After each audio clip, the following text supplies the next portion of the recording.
আজ ছিল আমাদের নতুন মন্দিরের প্রতিষ্ঠা দিবস পালনের দিন। সত্যি দেখতে দেখতে 1 বছর হয়ে গেল। ঠিক একই রকমভাবেই উৎসবের আয়োজন করা হয়েছিল। দুপুরবেলা সকল ভক্তদের জন্য ছিল নরনারায়ণ সেবা।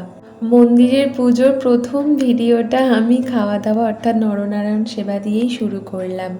অনেক অনেক ভক্ত বিভিন্ন জায়গা থেকে এসেছিল জানো। এই এত এত মানুষ এত গরমের মধ্যেও শুধুমাত্র এসেছিল বাবার জন্য আর বাবার প্রসাদ খেতে।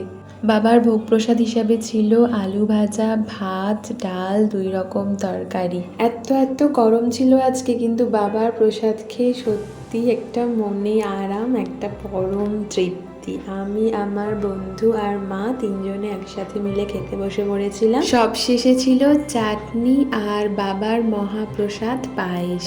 বাবার পুজোর ভিডিও নিয়ে নেক্সট ব্লগে আসছি।